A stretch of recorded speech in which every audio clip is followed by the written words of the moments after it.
बिस्मिल्लाहिर्रहमानिर्रहीम। नाज़रीन करामान, हफीज़ुल्लाह नियाज़ी अपने नए नवेले यूट्यूब चैनल सफ़र के साथ आपके सामने हाजिर है।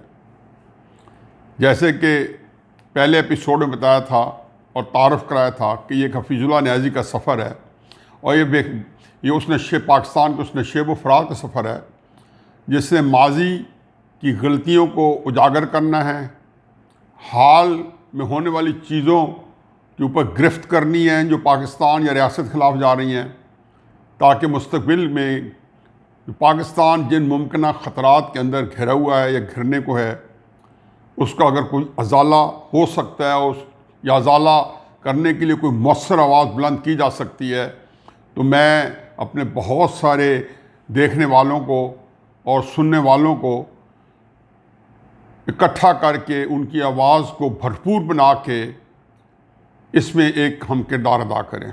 हमारा आज का तीसरा एपिसोड नवाज शरीफ साहब की कल की तकरीर की ही आप एक तसलसल समझें, और उसकी वजह भी बड़ी वाज़े और साफ़ है कि तकरीर एक इर्ताश पैदा कर गई है। जैसा कि मैंने कल भी अर्ज़ किया था, तकरीर जिस तरह होता है कि एक ज़लज़ला आता है, एक भूचाल आता है, तो उसके जो आफ्टर शॉक्स हैं वो कुछ दिन रहते हैं।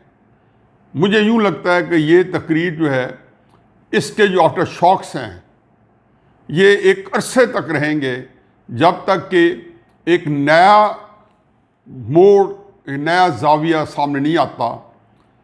ये तकरीर पाकिस्तान के अंदर बहुत कुछ कर गई है, बहुत कुछ उजागर कर गई है। मैंने उस वक्त पहले भी कहा था कि इस तकरीर में जो इस तकरीर का हासिल कलाम था वो पाकिस्तान तहरीक इंसाफ की हुकूमत नहीं थी, वो इमरान खान नहीं थे। ज़िम्नन इमरान खान का ज़िक्र भी हुआ और इमरान खान का वो किरदार जो उन्होंने एक मोहरे की हैसियत से ताकतवर ताकतों के साथ मिलके अंजाम दिया, उसको उजागर ज़रूर किया। लेकिन नवाज शरीफ साहब ने कहीं में भी अल्फाज नहीं चबाए, अपना माफ़ी ज़मीर उन्होंने साफ साफ अपना मुद्दा बयान किया, साफ साफ सामने रख दिया। और वो सिर्फ इतना था कि जो लोग इमरान खान को लाए हैं, ये सारा मुकदमा नवाज शरीफ साहब का तकरीर नहीं थी, एक मुकदमा था और उन लोगों के खिलाफ था। अब आखिर में जो कल के एपिसोड के अंदर जो बात मैंने जहाँ पे छोड़ी थी कि एक शेक्सपियर के ड्रामा जूलियस सीज़र में से जब सीज़र जो है अपने इलाके गाल से निकल के रोम को फतह करने के जा रहा था, तो उससे दरमियान में जदराए रूबिकॉन आया, और जब उसे क्रॉस किया तो उसके बाद मुमकिन ख़तरात और सारी सूरत-हाल बताई कि ये आपका एक कदम बगावत समझी जाएगी और बहुत बड़ा आपको एक बहुत इसकी रेजिस्टेंस होगी। तो उन्होंने कहा था कि डाई इज़ कास्ट, यानी कि मैं पॉइंट ऑफ नो रिटर्न पे आ गया हूँ और ये इसके अब हम पीछे नहीं हटेंगे। ये नवाज शरीफ साहब पॉइंट ऑफ नो रिटर्न पे आए। अब एक चिचे में गोई हो रही है कि नवाज शरीफ साहब ने इदारों को क्यों निशाना बनाया है। तो मैं हमेशा कई दफ़ा कोट कर चुका हूँ, बल्कि ये हमेशा मैं नवाज शरीफ साहब के और वो लोग जो कि इस हुकूमत के ख़िलाफ़ रूब अमल थे और हक़ इमरान खान साहब के ख़िलाफ़ उन्होंने सबसे ज़्यादा जो अपनी ज़ुबान इस्तेमाल कर रहे थे या अपनी तनकीद कर रहे थे, तो मेरी एक ही गुजारिश होती थी कि मशहूर जो स्ट्रेटजिस्ट था, फ़िलासफ़र था, राइटर था, चाइनीज़ 2500 साल पहले आया था सुन त्ज़ू, तो उसने एक ही बात कही थी कि कोई भी जंग है उसको लड़ने से पहले दो चीज़ों का तयन ज़रूरी है कि अपने दुश्मन को पहचानो और अपने आप को पहचानो। Know yourself and know your enemy. Nawaz Sharif साहब को इसका तयन करना था उनका दुश्मन कौन है।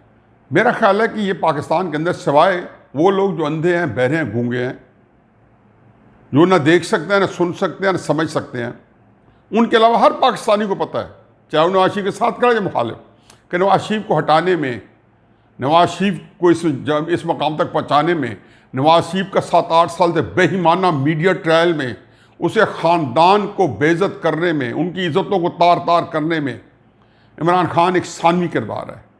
मेन किरदार वो लोग हैं जिन्होंने नवाज शरीफ की हुकूमत के वक्त में नवाज शरीफ के रियासत पाकिस्तान के दायरे अपने तसल्लुत में लेके, मीडिया को अपने कब्ज़े में लेके, मैं मीडिया से तल्लुक़ रखता हूँ, कौन नहीं जानता क्या हो रहा था मीडिया में।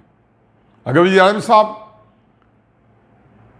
जानबूझ के शोरी तौर पर झूठ ना बोले तो उनको भी इस बात का इदराक है कि मीडिया जो है वो किस तरीके से बेईमाना तरीके से नवाज शरीफ या उन लोगों को जो उसके साथ खड़े थे उनके खिलाफ इस्तेमाल हुआ है। तो ये सारी जब सूरत हाल थी कि जब उनके ये हो रहा था तो वो कौन कर रहा था। चुनाचे नवाज शरीफ ने, इससे पहले भी नवाज शरीफ साहब ने कोई इसके बारे में अल्फाज चबाए बगैर एक बयानिया दिया था कि वोट को इज्जत दो, तो इमरान खान को नहीं कह रहा था। ज़ाहिर है उसकी डिमांड इदारों से थी, उसका ख्याल था कि इदारों ने उनको इसके हक़ से महरूम किया है। एक और बात जो पाकिस्तान के हालात के साथ मुंतबिक है, और वो हमारी 70 साल तारीख़ है कि हमारे इदारे जो है वो हालात को बिगाड़ सकते हैं, हुकूमतों को तोड़ सकते हैं, बना भी सकते हैं, चला नहीं सकते, क्योंकि उसके लिए जो फ़हम, तदब्बुर, फ़रासत की ज़रूरत होती है वो फिर मौजूद नहीं होती, और मुमलिकत का वही हाल होता है जो आज पाकिस्तान का हाल हुआ है। ये तो इस हद तक है। आगे इसके जवाब में ज़ाहिर है कि कल से बिल्कुल इस वक्त सारे लोग हक्का बक्का हैं। जिन्होंने नवाज शरीफ की तकरीर दिखाई उनको भी इस बात पे तनकीद का निशाना बने। वज़ीर आज़म को भी कहा गया कि जी हमने ना कहते थे इसकी तकरीर ना दिखाई जाए, लेकिन रऊनत और में एक झूठा एतमाद आता है और वो इंसान को मरवा देता है। उस एतमाद पे दिखा है, लेकिन उनको ये नहीं पता था कि तकरीर जो है पूरे पाकिस्तान को एक अपने सहर में मुब्तला कर जाएगी, और पूरा पाकिस्तान उसके अंदर इस वक्त जो है उसकी गिरफ्त में है। अब इसको ज़रूरत क्या पेश आई? मेरा नहीं ख्याल कि ये उतनी कोई रॉकेट साइंस है, ये कोई अफलातूनी फ़लसफ़ा है कि ज़रूरत क्यों पेश आई।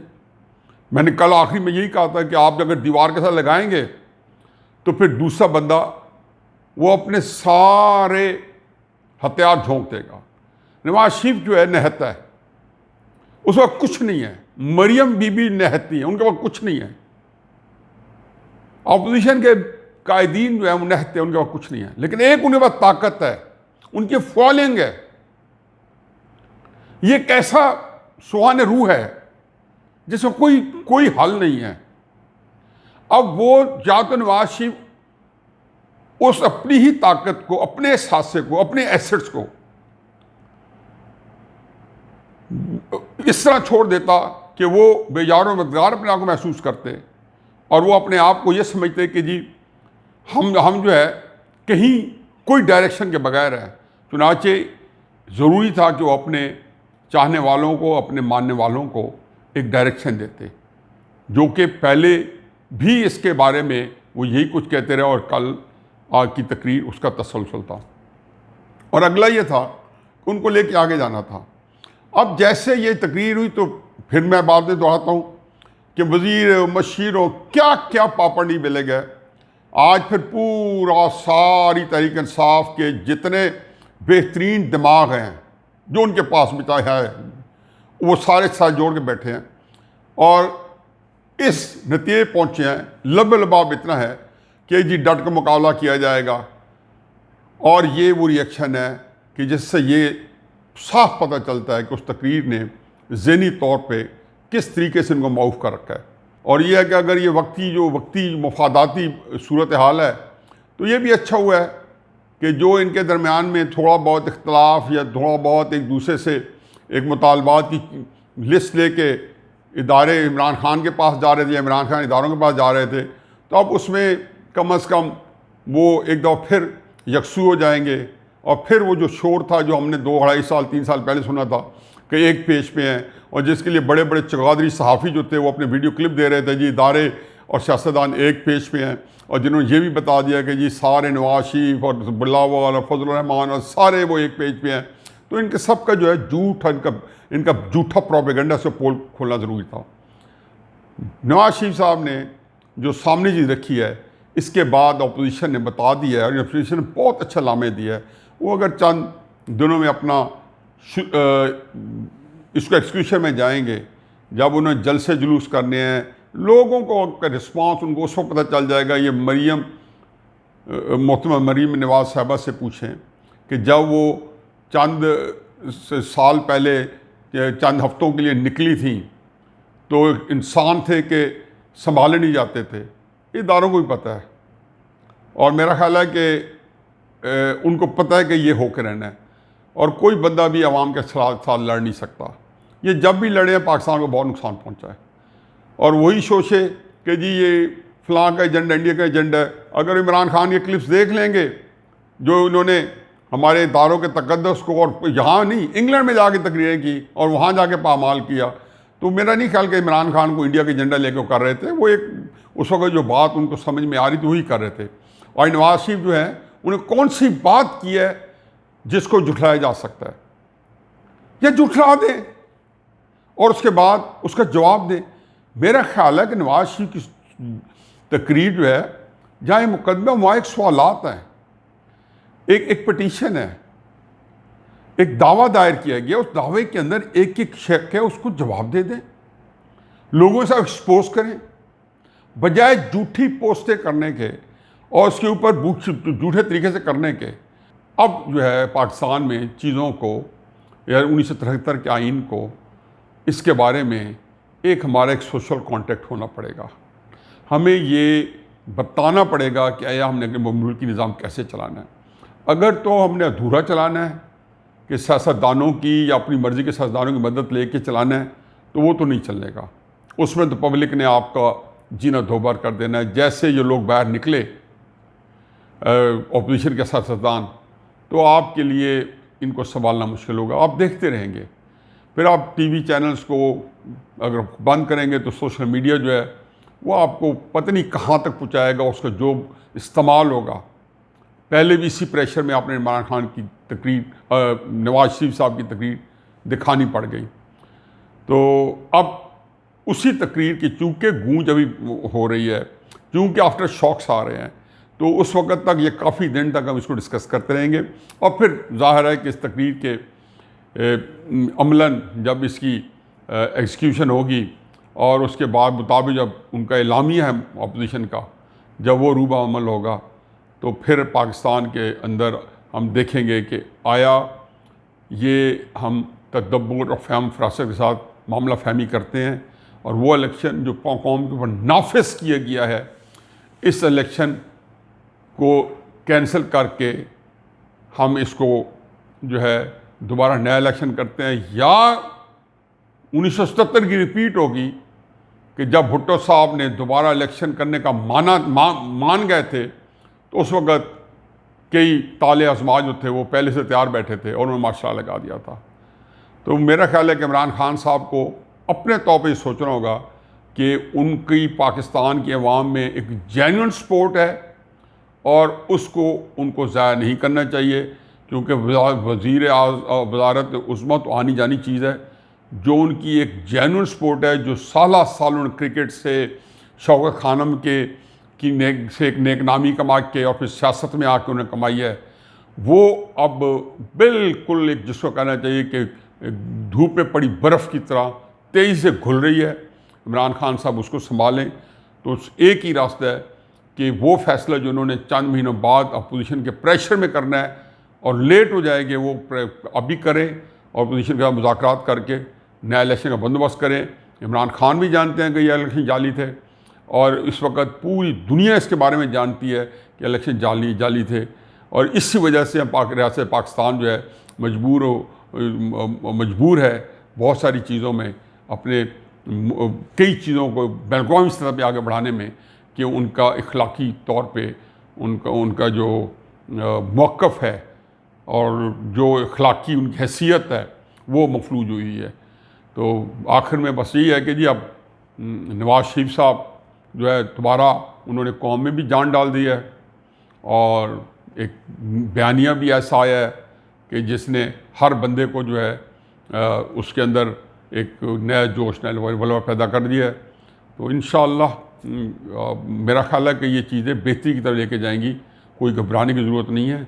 और उन्हें बिल्कुल हक़ाइक़ को अगर बयान कर दिया लगी लिपटी लगाए बगैर, तो उसको अप्रीशिएट करना चाहिए कि इस मुल्क में कोई तो है कि जिसने लगी लिपटी और बग़ैर किसी तकल्लुफ़ के कौम के सामने रखे है। लेकिन इस एहतियात के साथ कि उन्होंने बहुत सारे कौमी राज जो हैं, जो बहुत सारी ऐसी चीज़ें जो नेशनल सिक्योरिटी में आती हैं, उनसे पहलू तय किए। ये उनकी अच्छाई है, ये उनकी बड़ाई है।